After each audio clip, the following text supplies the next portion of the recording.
Welcome to the College Football Survivor Show, where playoff survival is always on the line. Here's Shehan Jeyarajah and Bobak Hayeri.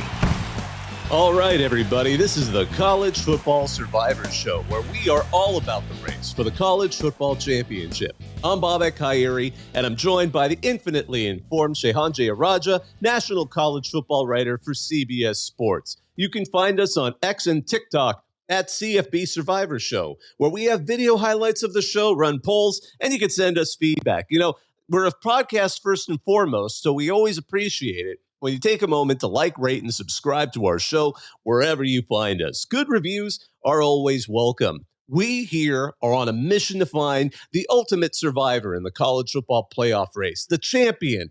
Apparently, so long as they're not named Florida State or Liberty. But we're locked in on a pair of playoff games coming up here on January 1st. We're now in part 2 of a series where we're going to go through each of the playoff teams and talk to those who cover them in depth. We kicked off our last show with Alabama and Matt Stahl of AL.com. Today, we're jumping to the Sugar Bowl and the University of Texas. But before we do, I'm hyped. You hyped, Shehan? I'm hyped. Yeah, we've obviously started our series earlier this week, or last week actually, with talking about Alabama, getting a chance to talk about Michigan. Today, we're going to talk about the University of Texas, a program that obviously I know a little bit. I've been around for a little bit of time, but I'm excited to get some outside perspective on it. Absolutely. Well, I think we'll just jump right into this. So, Josh Newman writes for LoneStarLive.com. He also handles SEC, aka the future home of the Longhorns, for gulflive.com. He's covered the sport across the country. Previously, the future Big 12 replacement Utah Utes for the Salt Lake Tribune and KSL.com, as well as New York City's Big Ten team, Rutgers, along with Monmouth for the Ashbury Park Press, as well as Gannett, New Jersey. All of that said, you're you're originally from New York? Yeah, I'm a native New Yorker, born and bred Long Island, out in the suburbs. Still wear that as a badge of honor, in spite of not living in New York for it's been a long time. Get yourself some coffee, huh? Yeah, I do pronounce coffee with a W. Goodness. Well, welcome. Thanks for joining us. Appreciate you guys having me, really. So, Josh, as we kind of head into the Sugar Bowl, what is the attitude around the program? I know, as you said, Coach Sarkisian has not had a press conference yet, but there's got to be a vibe around that program because they know they're in it, they're in the playoff, a lot of interest, a lot of hype. How does it feel right now at this moment? Yeah, look, I mean, I think there's an air of confidence, just the way they played in the Big 12 championship game, just jumping all over Oklahoma State from the opening kickoff, and the confidence that Quinn Ewers played with, spreading the ball around.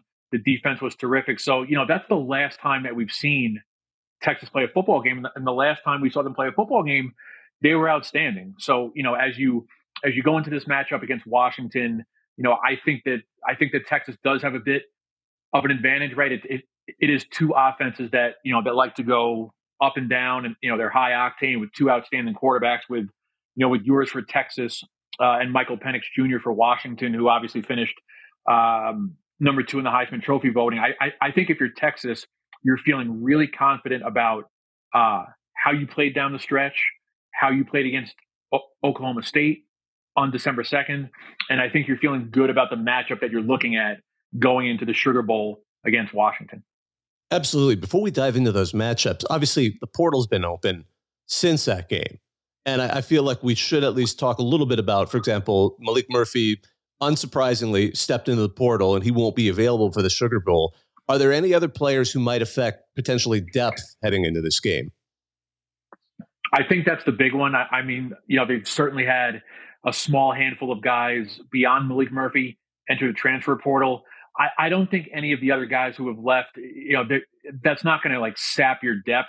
And even with Malik Murphy, I mean, that's a tough one. It was expected. I mean, it's been expected for a while. But, Malik Murphy was a, kind of low-key, underrated, important cog of this Texas team just because when Quinn Ewers was out for a couple of games with the shoulder injury, Malik Murphy stepped in and won a couple of games, right? They blew out BYU.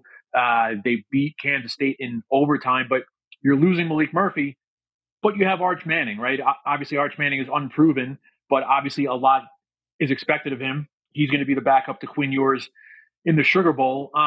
The transfer portal is kind of a weird deal now for Texas because you're going to the college football playoff. So you're maybe not seeing a lot of transfer portal movement because, again, you're playing in the college football playoff. If Texas was just playing in a regular average old bowl game, you might see some more roster movement, but you're not seeing that with Texas right now. And just for the people that don't know, with the transfer portal windows, Texas's transfer portal window doesn't close until 5 days after the last game, whether that be, if they lose in the Sugar Bowl, right, the portal closes for them on January 6th. If they're playing in the title game on January 8th, the portal closes on January 13th. So whenever this Texas season does end, whether it be in the Sugar Bowl or in the CFP National Championship game, when the season does end, you're probably going to see at least a little bit more portal movement very quickly coming out of Boston. Absolutely. It's kind of funny when we talk about Arch Manning. It's like if we see him in the game, it's either gone really well or really badly for various reasons. But kind of going more towards this game, I know I was reading, by the way, I've enjoyed your articles on this in Lone Star Live, and I recommend folks go and read those. But talking about some of these matchups that caught your eye, I know Michael Penix Jr. versus the Texas secondary, that's something a lot of folks have circled here. How do you think that's going to match up? How do you think that matchup's going to break down ultimately? Yeah, that's, that one struck me as one of the big matchups to watch just because Michael Penix Jr. is at the wheel of the number one passing offense in the country, right? The Washington offense. And look, this is coming from somebody who, again, covered Utah, covered the Pac-12 for a number of years, watched Washington very closely. That Washington offense can really, really go, right? They don't run the ball a ton, but you've got an elite quarterback in Michael Penix. You've got an All-American wide receiver in Rome Odunze. You've got, legitimately 4 or 5 pass catchers, not just wide receivers, but guys out of the backfield, tight ends, really legit 4 or 5 guys that can really catch the ball. So, then you start looking at Texas and look, Derek Williams Jr., right there, their stud-free safety, strong safety, excuse me. Derek Williams Jr. is suspended for the first half of the Sugar Bowl. He got ejected for targeting, I believe, on the second half kickoff of the Big 12 championship game. So you're minus one of your best safeties. And look, other guys are going to have to step in, right? They've been experimenting with some things at safety during these early Sugar Bowl practices. So you're looking at, Keaton Crawford and Jaron Thompson, Ryan Watts at one cornerback position, Terrence Brooks at another cornerback position. So you're going to have to mix and match. You're going to have to figure these things out to make up for Derek Williams being out for the first half, because if Michael Penix Jr. gets it going, Washington can score. And look, there's been some games where Penix has not looked great. The first half of the Utah game in Seattle in November, there were, some very, very fleeting moments against USC's porous defense where Penix didn't look super comfortable. I don't know that there's like a blueprint out there to stop Penix, but it has happened. But you really have to get to him. The guys up front really have to get home. Well, speaking of the guys up front, we Devondre Sweat and Byron Murphy are absolutely two of the guys that seem to have that potential. How much pressure? I mean, because we expect pressure from them. I think Washington expects pressure from them. How disruptive of a factor do you view this matchup to be for the Washington offense? Because causing that uncomfort, that discomfort, making it difficult for them to set up the edge. How much pressure should we expect to see from Sweat and Murphy coming up that middle? Yeah, I mean, I was looking at Washington's season a little closer a couple of nights ago. I don't know that Washington has seen a defensive front four like Texas is going to give them, right? Especially on the interior, as you said, with Devondre Sweat, with Byron Murphy, Devondre Sweat. Look, both those guys are top 100, top 125 NFL draft picks at worst. I don't think Washington has seen an interior defensive front like Sweat, like Murphy. So it's going to be interesting. I mean, Washington's offensive line generally held up pretty well against the Pac-12 schedule. Beat Oregon twice, beat a good Utah team, got lucky to beat Arizona, which also has a good defensive front. But this is a bit of a different animal. This is one of the top defensive fronts in the country with two of the best interior linemen in the country. I'm as interested as anybody to see again how this high octane pass heavy Washington offense holds up against that defensive front. Yeah, I was going to say. So, how aggressive are we going to be expecting this? Or should we expect a lot of opportunities to, get their hands in Penix's face, maybe even just hit him as he releases the ball, kind of get psychologically in his head? I think they're going to get there. I think that Texas defensive front is going to get home, whether it's Sweat or whether it's Murphy or whether it's guys on the outside. I think they're going to get home. The thing with Penix is, look, he's not a running quarterback per se, but he does have legs, and he is capable of getting out of the pocket, buying time, tucking it, and going. But to answer the question, like, yes, I think that if you're looking at the matchup up front, I think Texas's defense does have the advantage. And yeah, I think there's going to be moments certainly where, T'Vondre Sweat overwhelms, a left guard or a right guard, and they're going to get to Penix. And then it becomes a matter of, does Penix have the wherewithal? Does he buy himself more time and get out of the pocket and try to make something happen? Obviously so much of the focus is going to be on the defense going against this Washington offense. But, when you look at this Texas offense, so much is made of the playmaker, so much is made of the explosiveness. But, I think that Quinn Ewers is kind of seen as a steadying force on this Texas team, but it has been up and down, especially as he's dealt with some injuries. I mean, what do you kind of expect for him going against a different type of defense than what he's maybe used to playing against in the Big 12, just in terms of both structure and scheme? Yeah, that's a good question. Again, like looking closer at Washington, they are unbeaten, 13-0, Pac-12 champion. Obviously, not to take anything away from Washington, but there were a lot of games where they won in spite of that defense. They won games where Penix was just out-dueling the other quarterback. Look, they really flirted with disaster against Arizona. They needed a fourth quarter pick six. Look, Arizona State was driving at Washington to take a 2-score lead. A pick six changed that. They win that game 15-7. That defense gave up, I believe, 28 in the first half to a Utah team that was decimated by injury by the time Thanksgiving or so rolled around. USC ran all over them. Stanford, which was kind of a listless operation for much of the season, I believe Stanford put like 42 points on them. So what I'm getting at here is the Texas offense, and specifically yours, there's going to be plenty of opportunities, along the outside for guys like Adonai Mitchell. We're going to assume for a second that Xavier Worthy does play after the ankle injury in the Big 12 championship game. Jatavian Sanders is a big physical pass-catching option at tight end. I really think that yours is going to have quite frankly, a gigantic day, because this season, the way it's played out, and yes, Shehan, I agree with you. Yours has been a bit up and down. You had the injury. Things did not go like super according to plan for yours, but this matchup very drastically goes in favor of Quinn Ewers, just based on the resumes and what we've seen. I think there's going to be a lot of opportunities to throw the ball, especially down the field for that Texas offense. Yeah, I know you've commented in your own writing about, looking at the corners, Jabbar Muhammad and Elijah Jackson for the Huskies, as well as strong safety Dominic Hampton. They've started all 13 games, but as a defense, that's not been their strength. So, on the other side of the offense, how do you think the Texas rushing game? Do you think they'll be able to get also to kind of get that rolling in order to open up, more of a passing opportunity and potentially even get some more runs on the Washington front seven? Yeah, no, that's a good question. Texas's run game has obviously looked different, right? With Jonathan Brooks now out for the year with the knee injury. CJ Baxter has definitely flashed, definitely done some things. They didn't run the ball a ton against Oklahoma State. So that's an interesting question. That's an interesting notion. Can Texas run the ball effectively enough to open up some play action, open up some passing opportunities? That's a kind of an underlying storyline, at least to me, is what does the Texas run game look like? Can they do enough there to make something happen with the pass?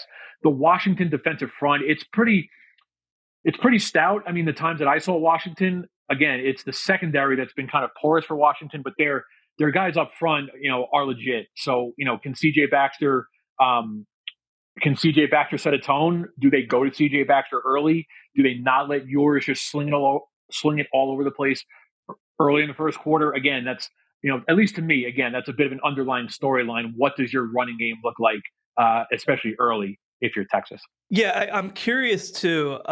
Washington, you got a chance to see them earlier this year play against Utah, and it's such a unique kind of challenge that Utah presents from a physicality perspective. How do you think that Texas is going to be able to hang from a physicality perspective? And is this a situation where you feel like, especially with those guys up front, that this might be a battle that Texas is able to win? Yeah, I think up front, and you make a good point, right? Like Utah is built for, forever, for years and years on physicality and winning the battle up front on both lines. And I don't know that Utah won that battle up front. I mean, they certainly didn't in the second half, right? After a pretty productive first half, Washington kind of walked all over them in the second half. I do think that there's enough for Texas up front offensively to at least give yours, 3.5 seconds to make a decision and to throw the ball. I certainly don't think that Washington up front is going to manhandle Texas. I think that Washington probably has a bit of an advantage defensively up front. But again, I do think there's enough for Texas where, that yours is going to mostly stay upright and mostly, again, not completely, but mostly have enough time to make a decision. So one of the things that we know the Longhorns have had trouble with for all season has been their red zone offensive conversion rate. I think right now they're 119th in the nation still. It's only a few weeks between. People always act like, oh, well, they're getting ready for the bowl season. They can focus entirely in Washington, but it's still only a couple of weeks to fix something that the entire season hasn't entirely fixed. Can they? What changes? What hope do we see heading into this game with the Huskies? It's interesting. I mean, my first game covering Texas was the Oklahoma State game. There certainly weren't any issues on offense, at Jerry World against Oklahoma State. I mean, look, I think at this point in the season, look, we're 4 months into this thing. We're 13 games into it. I think, you mostly are what you are at this point, and Texas has been, as you alluded to, a bad red zone team. I don't know that you can turn these things around in, again, as you alluded to, right, 2.5, 3 weeks of bowl prep. I mean, I think it's about execution, right? You're inside the 20, but even more specifically, I mean, you're inside the 5, you're inside the 7. It's about execution and proper play calling. But yeah, I mean, I don't think it's unfair to say that Texas is a bad red zone team. And, generally speaking, I don't know that you're just magically fixing that here within, inside 1 month here of bowl prep. Yeah, I'm curious too, right? You look at a matchup like this, what kind of game script, I guess, do you think that Texas would be more comfortable with? Do you think that they're built more to win in a shootout? Do you think that they're better to kind of keep things under control? I mean, obviously, again, these are two explosive offenses that have put up a lot of points, but do you kind of have a feel of how the coaching staff would want this game to go? I mean, my instinct, just in my limited time here covering Texas and just, reading and analyzing, it feels to me like Texas is comfortable and built to win in a shootout, for all the reasons that I've mentioned, right? The high-end quarterback and receiving options and the pass-catching tight end, excuse me, and the very capable rushing attack. And yeah, I think they're comfortable if this turns into a situation where you're going, shot for shot, score to score with Michael Penix and the Washington offense.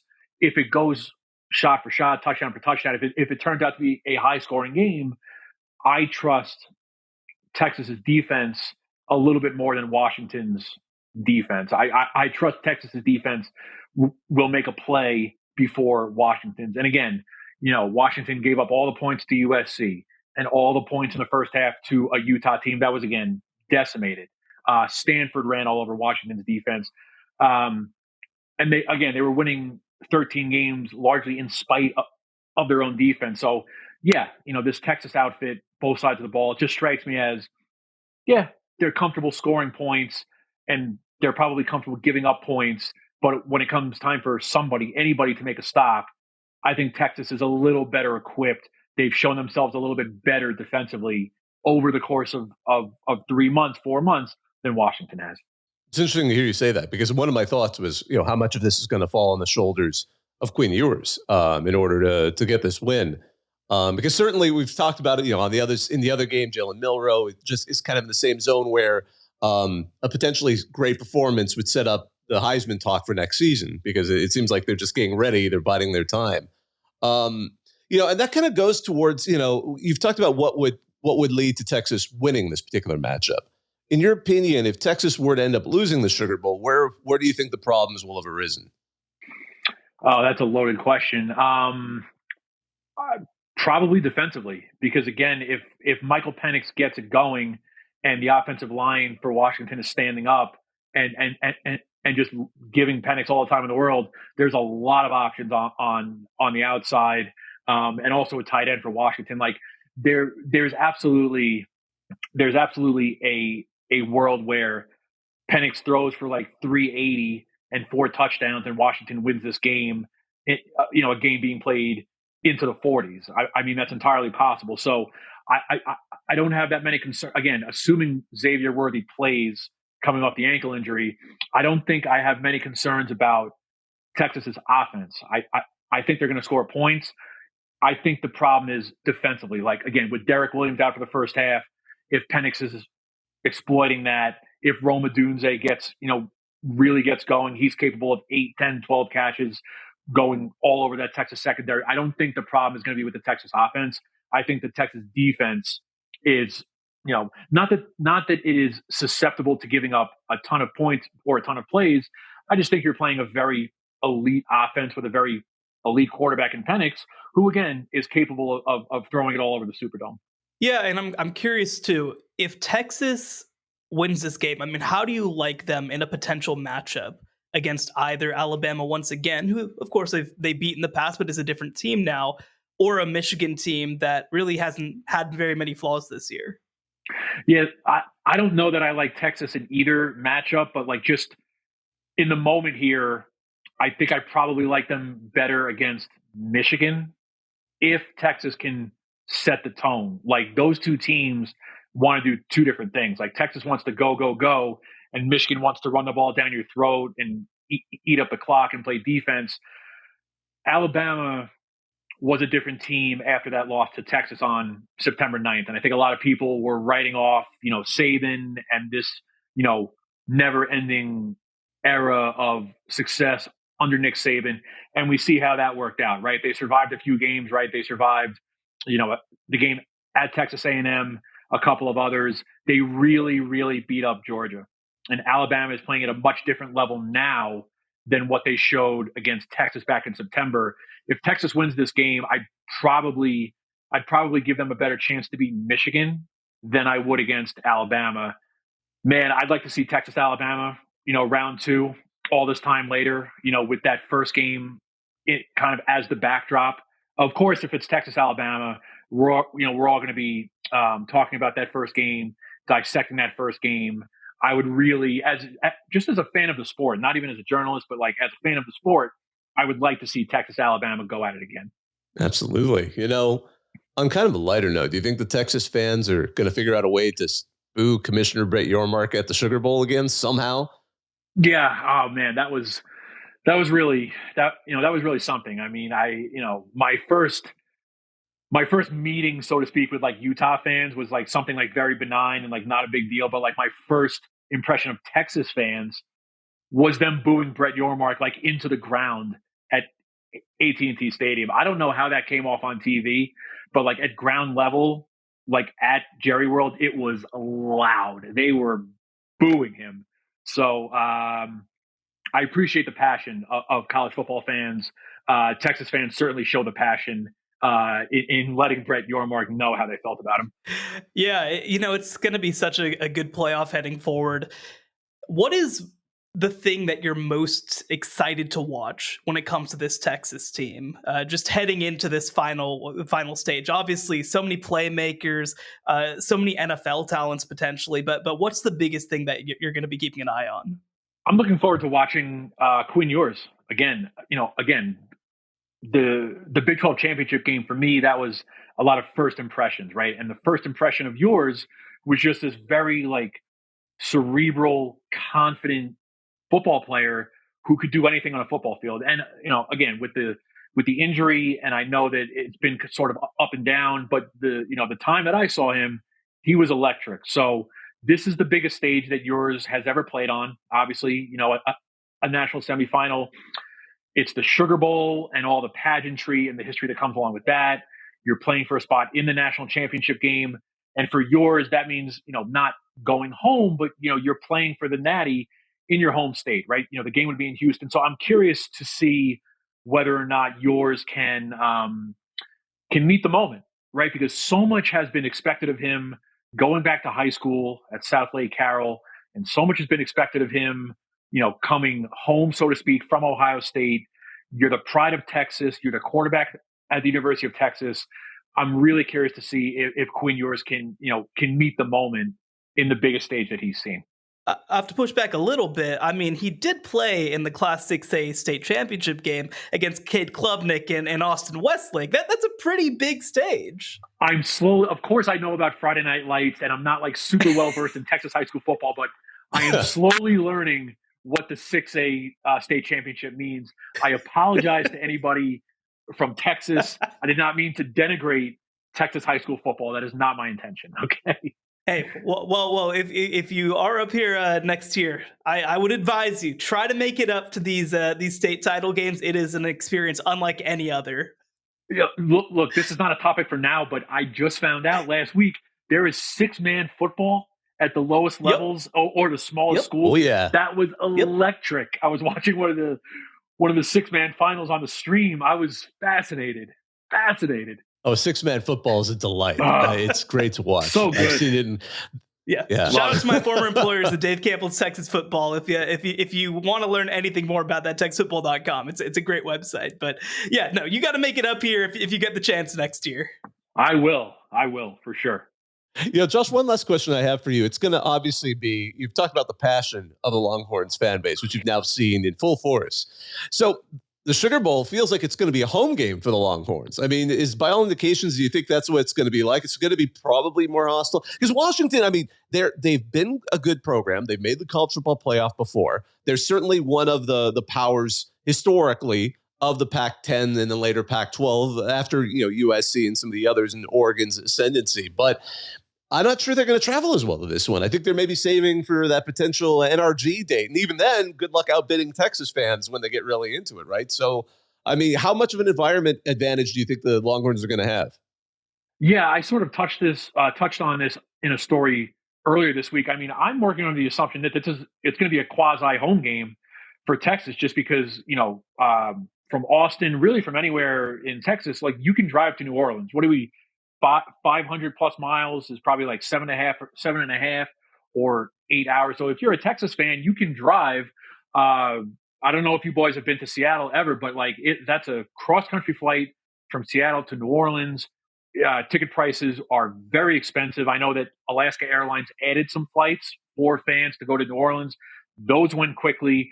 I haven't checked in about a week, but the last time I checked, Seattle to New Orleans on Delta, it was like $2,300. So it's not exactly, cost effective for Washington fans to travel. So yeah, look, 68,000 people in the Superdome. I think we're looking at a very pro Texas Sugar Bowl here coming. One thing I've learned from Shehan is, Texans they don't love to drive, but they're used to those long drives because everything is in Texas is far away. Like I grew up in California, right? But you usually just stayed in Southern California or Northern California. And then occasionally you do that long drive. And even then, Northern California is only halfway up the state, really, if we're being honest. But when I talk to Shehan, he's like, I had to drive for 5 hours to get to da-da-da-da. And I'm like, why? Wow. When I was a freshman in high school, we did a band trip to New York at the time. And so my parents and I, we stayed because it was spring break. And we did just like a driving trip of the Northeast. We went through 6 states in 2.5 hours. I'm like, this is this is a commute. This is how much I have to drive to get to work. Amazing. Oh, man. You can go from Maryland north to Delaware to New Jersey, probably into Pennsylvania and also into New York in a day. Yep. Oh, yeah. Oh, easy. Half a day. Easy. Yeah. So shout out the Northeast, man. I still love it. It is a different world. You got to drive 10 hours to get from Dallas to El Paso, and you're still in Texas at that point. No, you're scaring me, man. I'm about to move to Austin. Don't scare me, okay? We got good flights out of here too. Don't worry. Okay, done deal. For done sure. deal. Josh, thank you so much for joining us. This has been a great conversation about the Sugar Bowl and Texas Longhorns. Really appreciate you guys having me. Thank you. Absolutely. For those of you who are listening, again, Josh writes for LoneStarLive.com, also writes for gulflive.com. He's covered sports around the country, as you can tell. Find him there, find his writing there. And of course, you can also find him over on X at, let's see here, Josh. It's Josh Newman. It's Joshua_Newman. So there you go. Find him over there like that. Sorry, I had your Twitter open, and I was actually like, oh crap! I just writing Josh Newman in there. You're all good. Well, thanks so much, man. Talk to you later. All right, man. Thanks, boys. All right, we'll come back with just kind of our own thoughts on this, what we think about Texas after having a nice conversation with Josh here on the College Football Survivor Show. The College Football Survivor Show, where playoff survival is always on the line. So, Shehan, you're more of the Texpert than I am, 100%. So I want to listen to your impressions first, because you come at this with a deep knowledge of the Longhorns and just a lot of the football that goes on. What thoughts came to your mind after talking with Josh about this? Well, Josh was such a great guest because obviously, he's getting a chance to be around Texas and be involved with that staff as a college reporter down for gulflive and LoneStarLive. But he also has so much knowledge and backing in the Pac-12. He's kind of like the perfect guest in some ways to talk about this Texas versus Washington matchup, because he's gotten a chance to watch both of them this year. For me, I think what was most interesting was kind of his assertion that Quinn Ewers might have a huge day in this game. And, Quinn, again, has had some huge games this year, the Alabama game, the game against Oklahoma State in the Big 12 title game. These were two of the biggest games that any quarterback has had this year. But at the same time, right, there's been clunkers, there's been moments. He struggled at times with his deep ball. And I do you mentioned Jabbar Muhammad. He is a great player in that Washington secondary. It was interesting to me that Josh kind of felt like, no, I feel like with Texas weapons, they have a chance to win pretty consistently and convincingly that passing matchup. Yeah, absolutely. It feels like he's expecting a firefight, which, to be fair, a lot of folks are.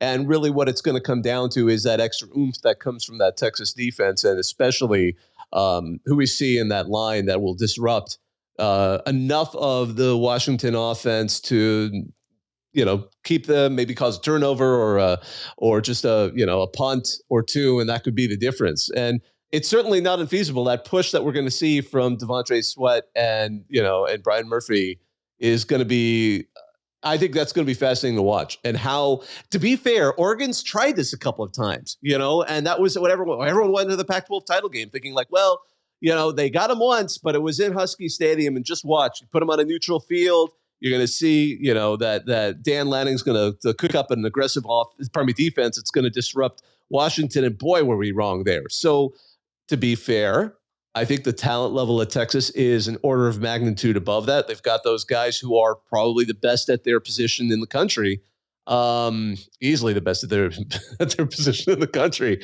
So I'm not sure. We'll see. But again, that's the mystery of Washington. They have that X factor, that ability to define wins. I don't know. Did they score did they roll a natural 20 in luck or something, to use a real nerd term there? But I don't know. I can't put my finger on it. I don't know why Washington has the fact that Washington is even here it relies on just so many interesting factors.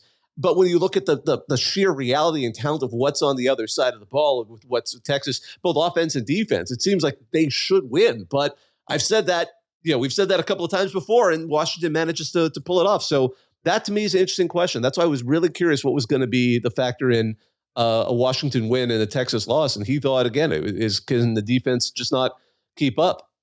Well, and I think the other part that as somebody again who spent a lot of time around Utah, that I was interested to see is how he thought that Washington would hold up physically against a Texas front, right? Because Texas, from a physicality perspective, especially on defense, they are something special. With T'Vondre Sweat, Byron Murphy, two guys we mentioned a whole lot over the course of this year, but two of the best players in the entire country and the two best defensive interior players.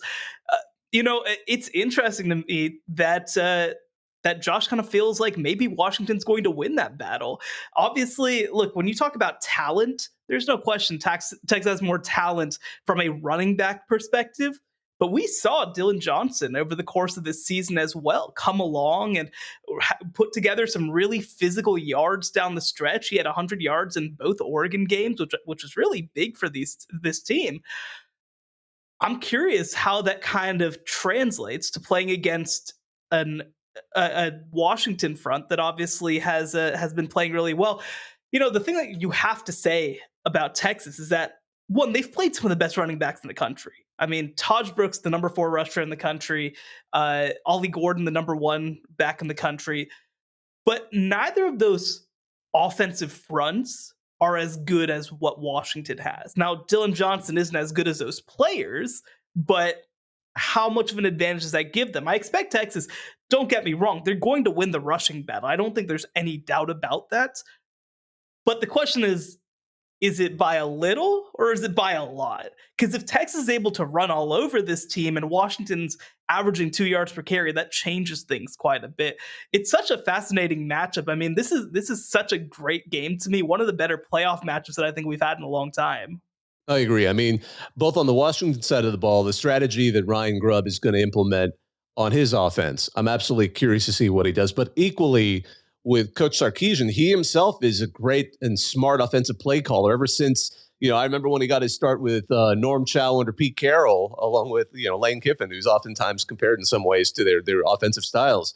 I'm curious to see Sark's approach to getting matchups and using, lateral movement, stretches, misdirection, formations, the whole shebang to kind of get his players into the right positions and the right matchups that allow Texas to put up some numbers. I'm absolutely looking forward to this game and how these two offenses square off. I mean, it is funny because, again, that's a problem. This is the overshadow of the defense. With Texas, it doesn't quite, because we know who they have on defense. But with Washington, their defense, I think, is probably the most unsung unit potentially in all 4 playoff teams. I think of all the 4 playoff teams, that defense is the one that gets the most ignored. Yeah, it's going to be a great matchup. I mean, this is obviously 2 big-time teams, 2 teams that we both think, I believe, have a chance to win the national championship if some things break right for them.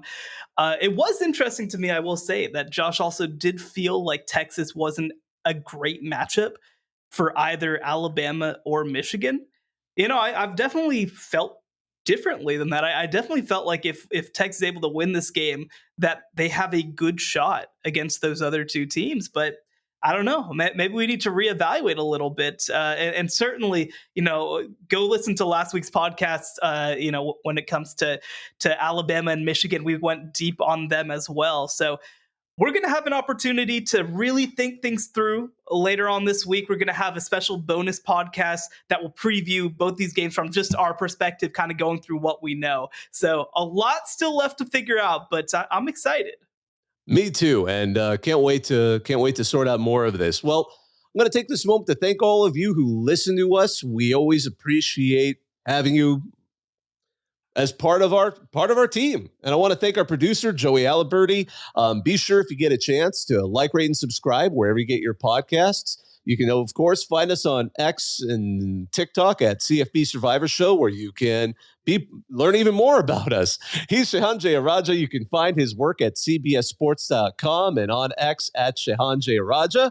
I'm Bobak Kyrie. You can find me in the phone book, also as a part of at Reddit CFB on the Twitters. Take care, everybody. The College Football Survivor Show, where playoff survival is always on the line.